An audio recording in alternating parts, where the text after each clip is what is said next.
Let's talk about some of my absolute favorite Marvel Snap cards and why. Let's break it down. First and foremost, I want to talk about Agent 13, number one on my list here, in no particular order. This card is a fantastic one-drop. Lots of value. It's a 1/2, but then it will provide a random card in your hand. And because it's a one-drop, you can drop it at the beginning of the game, giving the rest of your turns the time to figure out what to do with that random card that's in your hand. It pairs well with some other cards that are based upon increasing the power of the cards that are in your hand. Things like the Collector, which are 2-drops. It pairs well with a bunch of different other cards, like an ongoing T-Rex card, for instance. I absolutely love that card as well. So there's a lot of cards that have synergy with having extra just random cards in your hand. It's an on reveal. It's a 1-drop. It's a pretty good card, okay? In my personal opinion, I think it's one of the better 1-drops. Moving on to a 2-drop here is the Scorpion. This is sort of the counter to the Agent 13, okay? So Scorpion is going to be a 2-drop that's 2, so you get decent power, 2 for 2,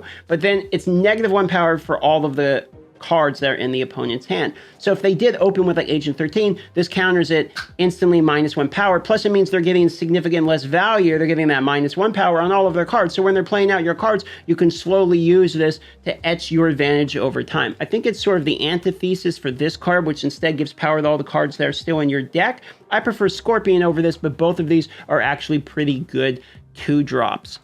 Another card I find myself using quite frequently is Juggernaut. I love this as a surprise card. What it does is it's sort of like Professor X, where it locks down an area, because you play this and you play it first or second, it will still knock all of your opponent's cards off of the location you played this. So they can play revealed, then your card can be revealed, and you still are going to win that location, knocking them back. So what you can do is use this to completely lock out a location. It's also very good when there's another location that when you move a card there, destroys them or gives them negative power, because you can force enemies to move a card there and then they instantly lose that card, etc. There's also the location that if the person with the lowest power wins, so moving the opponent onto that area makes you win that location as well. For this reason, the Juggernaut has a lot of value as a 3-drop.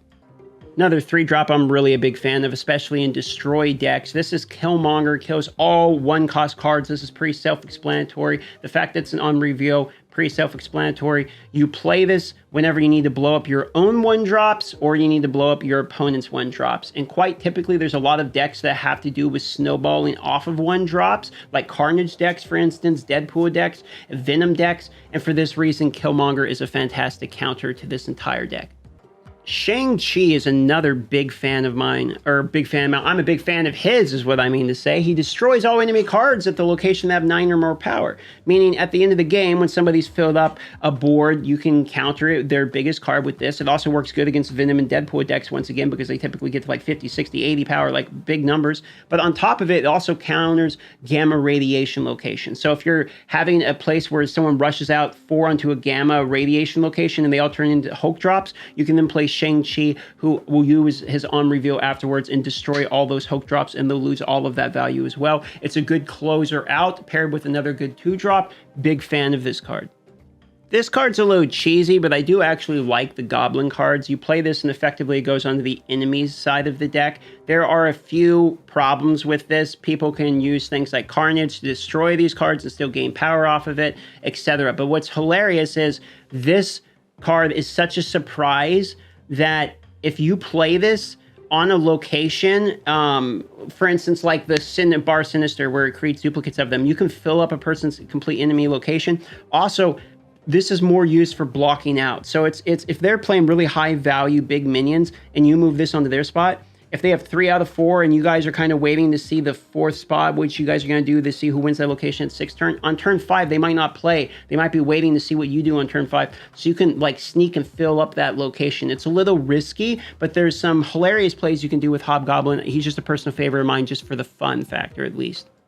I'm a fan of Claw, even though it's not an amazing top tier card. I think it's actually a decent card. The reason being, there's plenty of locations where you can't play cards on there. When you play them on there, they get destroyed, etc. So Claw allows you to play to the left of that location and still get power onto that location. Granted, it's one of the 2 out of 3 that are positioned to the right of the leftmost location. So this actually will counter some of those locations. For that reason, I like it. Also pairs pretty well with some early cards like Onslaught, etc. So if you're doing an ongoing deck, it's not too bad. It's also hilarious when you play it on ongoing effects is doubled and then you double it again. It also works towards power like Iron Man. So if you play Iron Man on a different location, Claw's power will also get doubled by Iron Man, etc. Kind of obvious, but some pretty good synergies you can work with it. So I like Claw.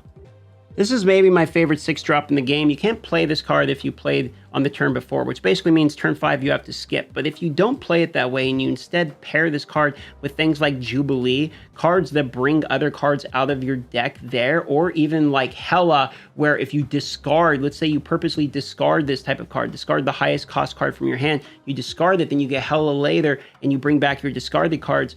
Infinitot is effectively a card that if somebody knows you have, they almost have to play it around, and it's a mind game because you can bring this card out in some pretty hilarious ways. In my own personal opinion, it's one of my more favorite cards. It might be my favorite card, which is why I'm going to end it there on Infinitot. Let me know what you think about these cards. Where are your favorite cards? I'm not saying these are the best cards in the game. They're just some of my more favorite cards that I have in my collection level currently. Love you all. Thanks for watching. If you like and subscribe, it helps me out a lot.